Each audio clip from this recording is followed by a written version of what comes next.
तपस्या करने के लिए भेज दिया भर्तृहरि को और ये कहा कि जाओ तप करो। तरह तरह का तप उन्होंने किया। उनसे कहा गया एक जगह पर स्थिर होकर बैठो, उनके बैठ गए। जब उनसे कहा कि खड़े रहिए सिर पर बोझ लेकर के और हिलना डुलना नहीं, तो वो भी सब उन्होंने किया। सारी परीक्षाओं में पास होते हुए जब आ रहे थे तो शिष्यों ने कहा कि महाराज अब एक एक परीक्षा लेते जाइए।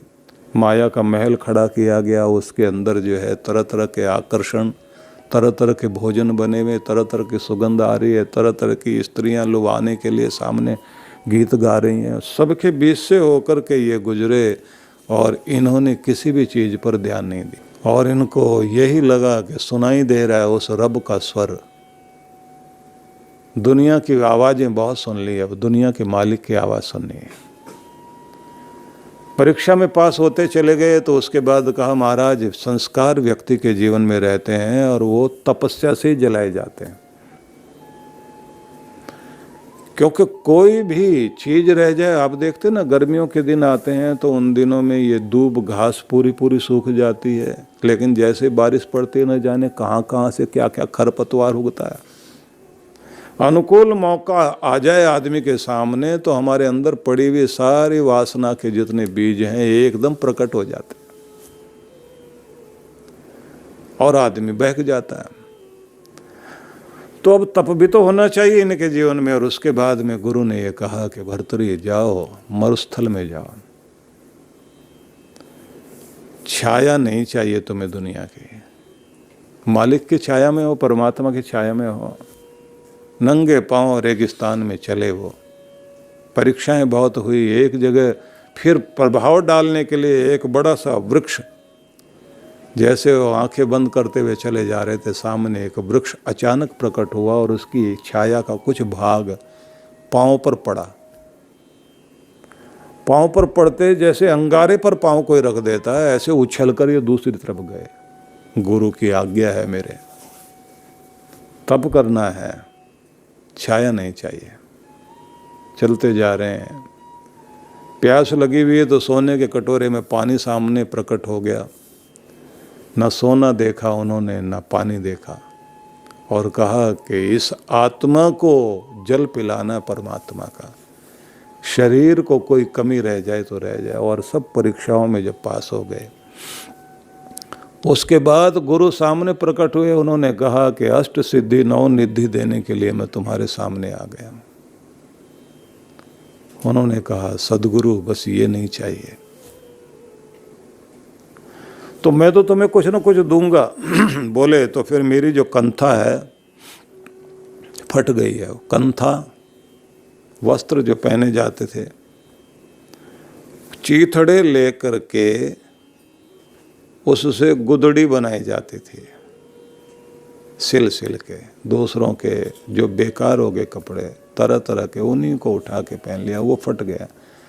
वहीं रेगिस्तान में से एक सुई बाहर आई और उन्होंने कहा गुरुदेव बस इतना कर दो, ये कपड़े जो फट गए हैं इनको सिल दो।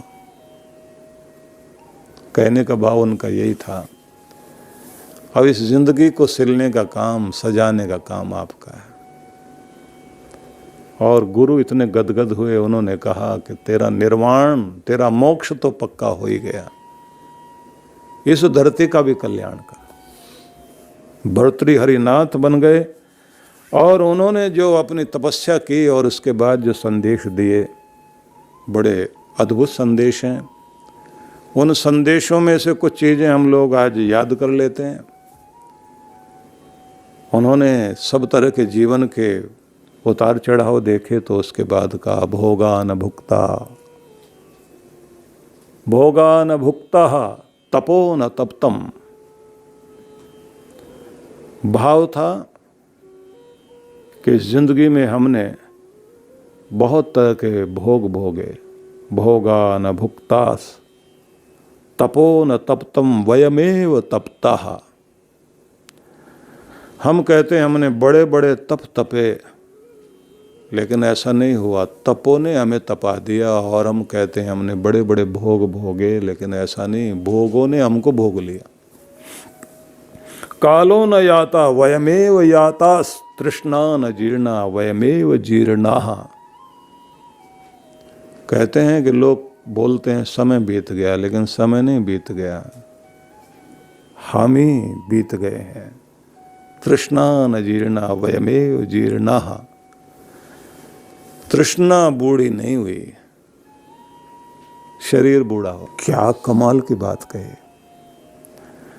लोग कहते हैं बड़े तरह तरह के भोग हमने भोगे, लेकिन ऐसा नहीं हुआ, भोगों ने आपको भोग लिया। आप कहते हैं हमने तप तपे हैं, तपों ने आपको तपा कर जला दिया है। काल वक्त नहीं बीता, तुम बीत गए हो। और तृष्णा नहीं बूढ़ी हुई, शरीर बूढ़ा हो गया। तृष्णा तो हर एक आदमी की जवान रहती है। कमाल के संदेश लिखे उन्होंने। उन संदेशों में जब मैं देखता हूँ कि वो जब उनका वैराग्य शतक लिख रहे थे, 100 श्लोकों के संदेश लिखे उन्होंने, नीतियाँ लिखी। श्रृंगार वाले लोगों के लिए श्रृंगार की बातें भी कही, लेकिन लेकर गए वैराग्य की तरफ। तो एक श्लोक जब आप वैराग्य शतक में देखते हैं तो कहते हैं, यावत स्वस्थमिदम शरीर मरुजम यावच्च दूरे जरा, यावच्चेन्द्रिय शक्ति प्रतिहता, यावत क्षयो नायुषः, आत्मश्रेयसी तावत देव विदुषा कार्य प्रयत्नो महान, संदीपते भवने तो कूप खननम प्रत्युद्दमः कीदृशः, यावत स्वस्थम इदम शरीरम मरुजम। जब तक देह स्वस्थ है और जब तक बुढ़ापा दूर है, यावच्च दूरे जरा, स्वस्थ शरीर है, रोग नहीं है, जब तक बुढ़ापा दूर है, यावच्चेन्द्रिय शक्ति प्रतिहता, जब तक इंद्रियां जो है ठीक ढंग से काम कर रही है, यावत क्षयो नायुषः, और जब तक आपकी उम्र नहीं ढली, आत्मश्रेयसी तावत देव। ज्ञानी व्यक्ति को चाहिए इसी काल में अपनी भलाई के लिए विदुषा कार्य प्रयत्न तो महान। सभी ज्ञानी विद्वान लोगों को अपनी भलाई का कार्य करना चाहिए। संदीपते भवने तो कूप खननम, आग लग गई हो किसी मकान में और तब तुम जो है कूप खननम, कुआं खोदने के लिए तैयार हो, प्रत्युद्यमः की दृश्य है, वो तुम्हारा परिश्रम क्या करेगा, वो मेहनत क्या करेगी।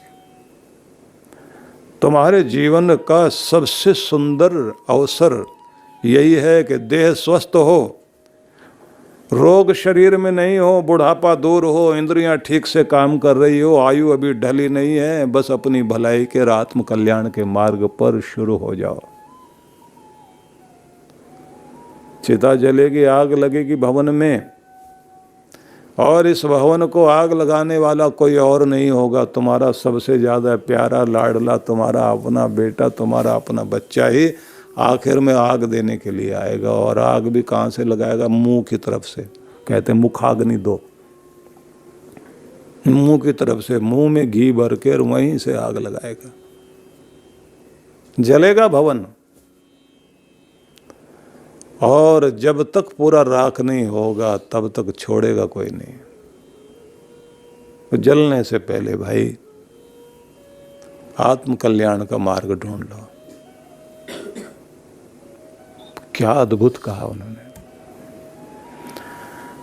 उनके सारे संदेश जब भी आप पढ़ेंगे, आपको संदेशों से बहुत कुछ मिलेगा।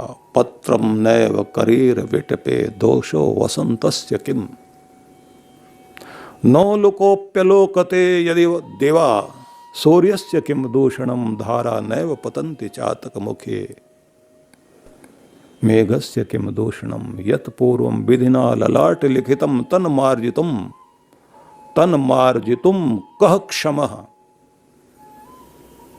बहुत प्यारा श्लोक है। वसंत ऋतु आई है,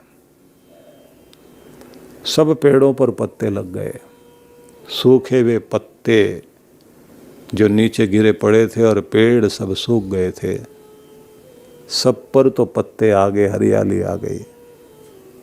लेकिन एक पौधा है करीर का, उस पर कोई पत्ता नहीं आया। सूरज उग गया, सबकी आंखें खुल गई, पक्षी आकाश में उड़ रहे हैं, चहचहा रहे हैं, आदमी भी दौड़ भाग कर रहे हैं। लेकिन एक है, सूरज उगने के बाद भी उसे दिखाई नहीं देता, उल्लू। तो भाई सूरज का दोष नहीं है। धारा नैव पतंति यदि चातक मुखे मेघस्य किम दोषणम। जल बरस रहा है और नदी बह गई है नीचे, लेकिन चातक जो है पक्षी मुंह खोलकर बैठा, अगर बूंद मुंह में नहीं गई, क्योंकि वो कहता पीऊंगा तभी जब स्वाति नक्षत्र में बरसेगा। मेघ का तो कोई दोष नहीं है। यत विधिना ललाट लिखितम तन मार्जितुम कह क्षमा। लिखने वाले ने जो माथे पर लिख दिया है और किस्मत तुम्हारी बनाकर दुनिया में भेज दिया है, उसे मिटाने की हिम्मत है किसी में? कि कोई लेख लिखे हुए विधाता के हटा दे।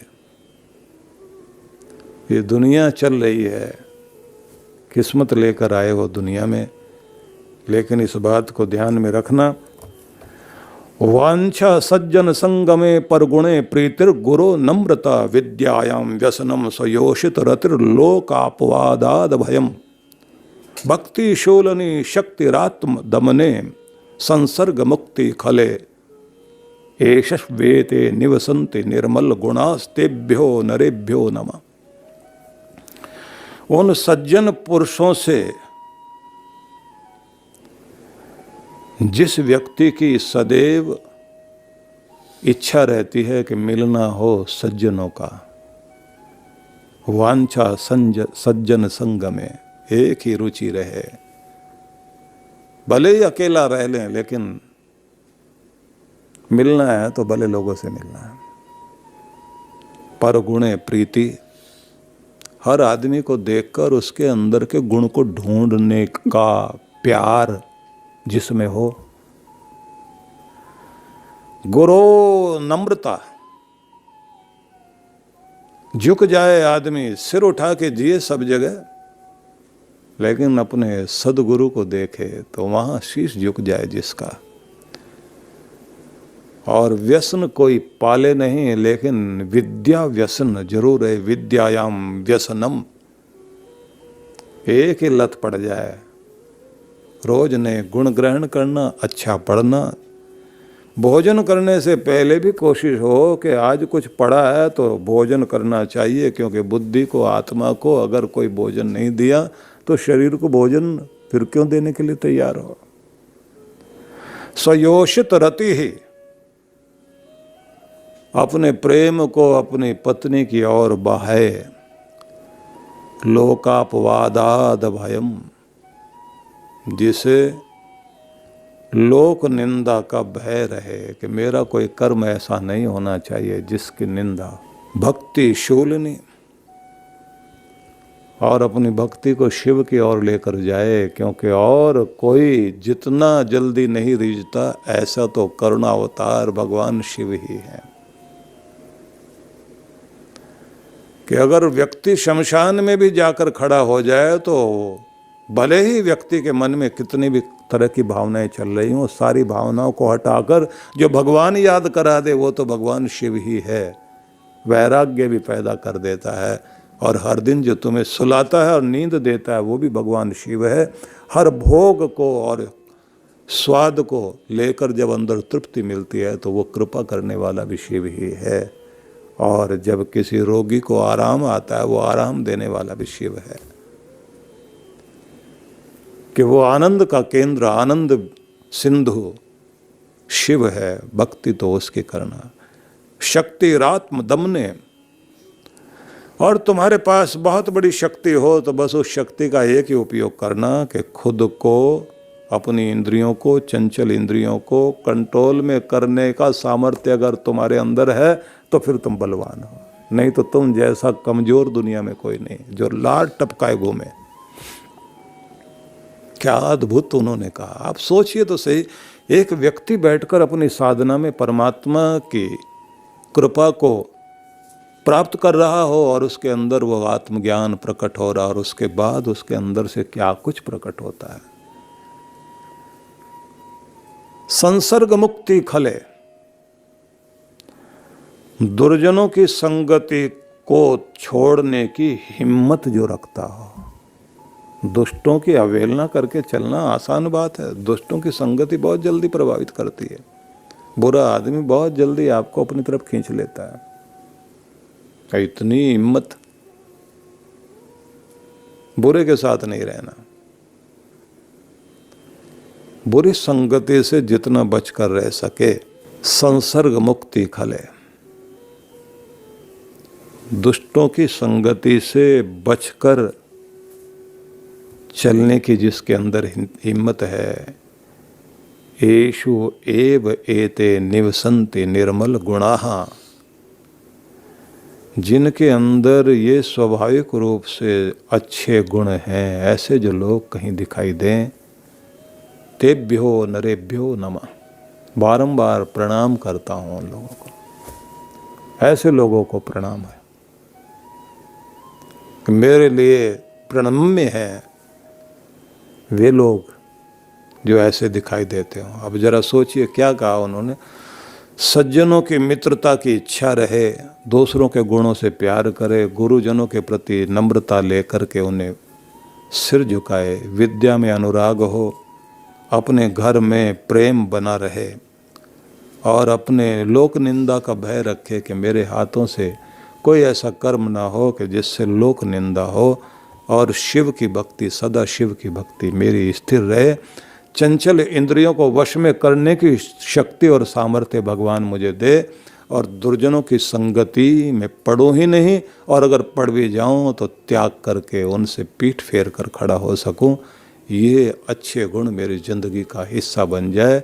ऐसे सोचने वाले और जीने वाले लोग जिनका स्वभाव ऐसा बन गया है, ऐसे लोगों को मैं प्रणाम करता हूँ। ये भर्तृहरि कहते हैं। और क्या कहा उन्होंने कि सुनो तुम्हें बताता हूँ जिंदगी का ये सार। विपत्ति धैर्य मथा अभ्युदय क्षमा, आ जाए विपत्ति अगर जिंदगी में कभी, धैर्य मत छोड़ना। जीवन में उन्नति हो, समृद्धि हो, क्षमा का गुण बनाए रखना। सदसि वाक पटुता युधि विक्रमः, और सभाओं के बीच में वाक पटु बनना। देखा जाए तो उन्होंने ये कहा कि व्यवहार विद्या में तुम्हें निपुण होना चाहिए। डेल कार्नेगी ने लोक व्यवहार पर जो कहा वो बहुत अद्भुत कहा। उन्होंने कहा था कि 40% आपकी जिंदगी की सफलता इस बात पर निर्भर करती है कि आपका लोक व्यवहार कैसा है। अगर लोक व्यवहार बहुत अच्छा है तो आप सच में 40% तो इसी से सफल हो जाओगे। सदसि वाक पटुता विधि युधि विक्रमः, युद्ध पड़ जाए तो उस समय वीर बनकर, शूरवीर बनकर, शौर्य अपना कर जो हिम्मत दिखाता हो। यशसी चाभिरुचि व्यसनम श्रुतो, और जिसकी रुचि इस बात में है कि ये शरीर भले ही छूट जाए लेकिन मेरा यश का शरीर दुनिया में जीवित रहना चाहिए। यश का शरीर, कीर्ति का शरीर दुनिया में जीवित रहे, चर्चा ऐसे हो जैसे आज भी सामने बैठा हुआ। दुनिया के महान पुरुषों का शरीर नहीं रहा लेकिन उनकी चर्चा बंद नहीं हुई। व्यसनम श्रुतो हो, वेदाध्ययन में निरंतर जो तत्पर रहें। प्रकृति सिद्धमिदम ही महात्मानाम, महान पुरुषों का ये श्रेष्ठ स्वभावगत गुण है कि वो विपत्ति में धैर्य रखते हैं, समृद्धि, सफलता और उन्नति में भी उनके पास दूसरों को क्षमा करने का गुण होता है। स्वभाव में उनके वचनों का प्रभाव देखने को मिलता है और किसी भी तरह का युद्ध सामने आ जाए वो पराक्रमी दिखाई देते हैं, भगोड़े नहीं। उनके कार्य उनके यश के शरीर को बढ़ाते रहते हैं और वेदाध्ययन में सदा तत्पर रहते हैं। ऐसे महान पुरुष लोग, उनका ये स्वभाव होता है, वो लोग इस स्वभाव के साथ जीते हैं। लेकिन आगे फिर उन्होंने एक बात और कही है, मुझे बहुत पसंद है कुछ श्लोक, हालांकि सब पर तो चर्चा नहीं हो सकती। उन्होंने एक और कहा, वने रणे शत्रु जलाग्निमध्ये महार्णवे पर्वत मस्तके व सुप्तम प्रमत्तम विषमपस्थितम व रक्षन्ति पुण्यानि पुराकृतानि। अद्भुत श्लोक है ये भी। वन में, जंगल में या कोई लड़ाई में या फिर शत्रुओं के बीच में या फिर जल में, आग के बीच में, समुद्र के बीच में फंस जाए आदमी या पर्वत की चोटी पर सोए हुए या फिर असावधानी में, जब कभी कोई कठिनाई विपद काल आ जाए तब रक्षन्ति पुण्यानि पुराकृतानि। आपकी जिंदगी में जो बचाने के लिए कोई चीज सामने आती है तो पहले किए हुए जो पुण्य कर्म है वही आगे आते हैं आपको बचाने के लिए। एक ही कवच है आपकी जिंदगी में जो आपकी रक्षा करता है और वो है आपके पुण्य कर्म। इसलिए इस बात को ध्यान में रखना कि तुम अपने लिए कितना भी कुछ करते हो लेकिन अपनी जिंदगी के लिए पुण्य जरूर जोड़ लेना, क्योंकि वही कवच बन करके तुम्हें सुख और शांति देंगे और वही तुम्हारी रक्षा करेंगे। एक स्थान पर और एक ग्रंथ में मैंने पढ़ा कि हजारों भेड़ियों की तरह तुम्हारे ऊपर टूटने के लिए तुम्हारे पाप कर्म जब भी आ रहे होंगे, तब देवताओं की शक्ति बनकर, कवच बनकर तुम्हारा पुण्य सामने आकर खड़ा हो जाएगा और वो तुम्हारी रक्षा करेगा। इसलिए इस बात को ध्यान में रख लेना कि सिर्फ तुम्हारा पुण्य ही तुम्हें बचाएगा और कोई चीज नहीं बचाएगी। उन्होंने कहा, परिवर्तनीय संसारे मृतः को वा न जायते स जातो एन जातेन याति वंशः समुन्नतिम। परिवर्तनशील इस संसार में, कहते हैं संसार का नियम है परिवर्तन, बदलाव। तो इस संसार में कौन नहीं मरता और कौन जन्म नहीं लेता, पर जन्म लेना सार्थक उसी का है जिसने अपने कुल के गौरव को बढ़ाया और जिसके होने से उस वंश का नाम दुनिया में याद किया गया। इसलिए कुल गौरव बन जाओ और कुल गौरव बन करके अपने आप को सजाओ। येषां न विद्या तपो न दानम ज्ञानम न शीलम गुणो न धर्म ते मृत्युलोके भुवि भारभूता मनुष्य रूपेण मृगाश्चरन्ति। अगर इस जीवन में आपके पास विद्या नहीं, तप नहीं, दान नहीं, ज्ञान नहीं, सदाचार नहीं, गुण नहीं, धर्म नहीं, तो फिर तो आपकी जिंदगी ऐसे ही है कि जैसे कोई पशु बनकर इस धरती पर भार बनकर जीवन जीता हो। तो अपने जीवन में तिजोरी भरने से ज़्यादा अपने अंदर गुण सजाओ और अपने आप को सुंदर बनाने की कोशिश करो, क्योंकि केयुराणी न भूषयन्ति पुरुषम हारा न चंद्रोज्ज्वला न स्नानम न विलेपनम न कुसुमम नालंकृता मूर्धजा वाण्ये का समलंकरोति पुरुषम या सुसंस्कृता धार्यते क्षीयन्ते खलु भूषणानि सततम वाग्भूषणम भूषणम। हाथ में सुंदर कंगन पहन रखा हो और मूल्यवान चमकते चांद की चांदनी की तरह चमकते हुए हार पहने हुए हों, स्नान करने के बाद सुंदर उबटन लगाकर सुगंधित फूलों से अपने को सजाया हो और अपने बालों का भी श्रृंगार बढ़िया कर लिया हो, तुम समझते हो तुम सुशोभित हो गए हो, सुंदर लग रहे हो। कहते हैं कि नहीं, वर्णे का समलंकरोति पुरुषम या सुसंस्कृता धार्यते। बोलोगे जब, अगर तुम्हारी वाणी में कुछ अच्छे गुण हैं, बस वही तुम्हारी सजावट है। नहीं तो मुर्दा जब भी बोलेगा कफन फाड़ के ही बोलेगा। कुछ लोग होते हैं ना कि जब भी वो बोलते हैं आग लगाने वाले, भड़काने वाले, जिनको कहते हैं, एक उर्दू की भाषा बोली जाती है कि जब भी तुम बोलते हो तो अपने खून का और खानदान का परिचय देते हो। बड़े प्यारे शब्द हैं।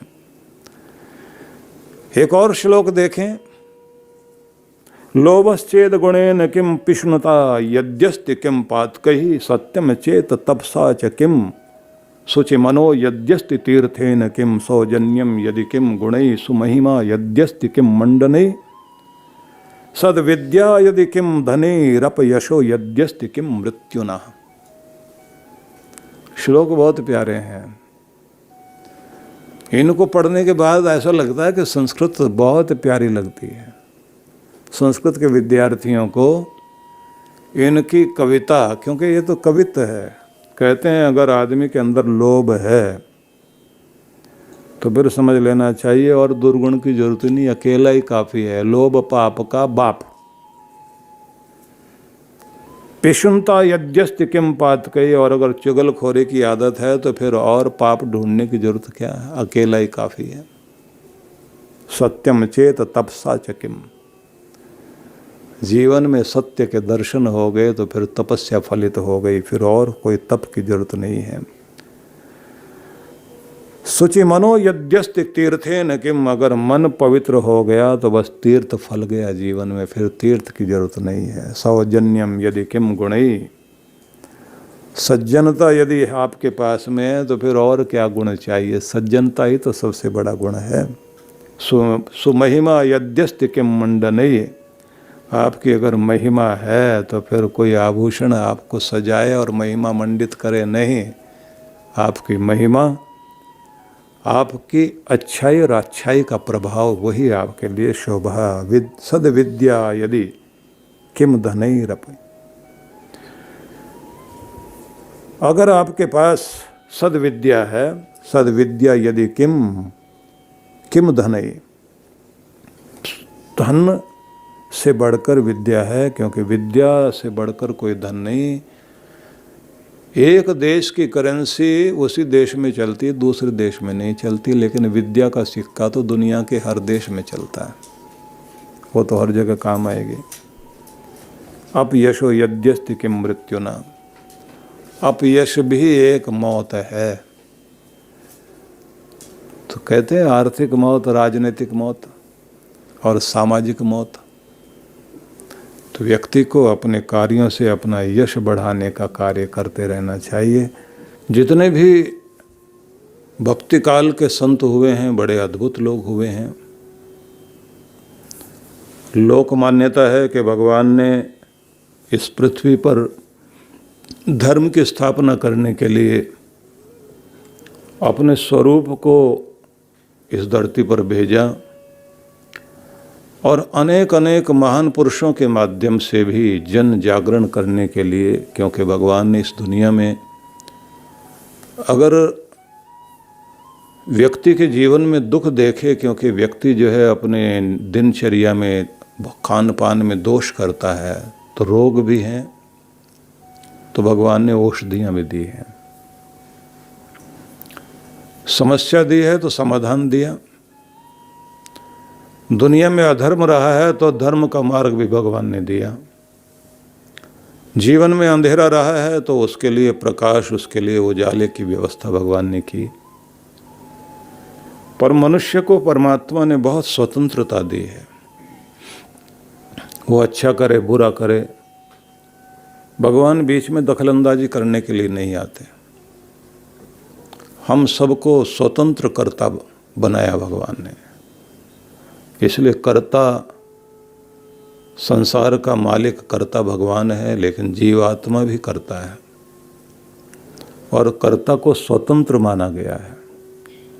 कर्तुम अकर्तुम अन्यथा कर्तुम समर्थो वा, करे ना करे, अच्छा करे बुरा करे, सब तरह से स्वतंत्र है और समर्थ है। इसलिए भगवान बीच में आकर किसी का हाथ नहीं पकड़ते, हम अच्छा कर रहे हैं या बुरा कर रहे हैं, क्योंकि हम सभी परीक्षा केंद्र में बैठे हुए हैं। परीक्षा केंद्र में बैठे हुए विद्यार्थी का हाथ नहीं पकड़ा जाता, भले ही परीक्षक उसका पिता ही क्यों ना हो कि तू गलत कर रहा है। इसलिए हम सब जीव जितने भी मनुष्य रूप में इस दुनिया में हैं, सब स्वतंत्र रूप में हैं, कर्म करने का अधिकार, लेकिन भगवान फिर भी हम सब पर करुणा करते हुए गुरुजनों को, सिद्ध जनों को, ऋषि जनों को, संत जनों को, अवतारी पुरुषों को, आप्त पुरुषों को, अनेक अनेक रूपों में सिद्धों को, संतों को, ऋषियों को, ज्ञानियों को, ध्यानियों को, तपस्वियों को, योगियों को, पीर फकीरों को, अनेक अनेक रूप में भगवान सबके अंदर अपनी भक्ति प्रकट करते हैं, ज्ञान प्रकट करते हैं कि जिससे किसी न किसी रूप में उनके माध्यम से दूसरों का बुझा हुआ दिया जल सके। इस रूप में जब हम ध्यान करते हैं तो हमें बहुत सारे संतों का परिचय मिलता है।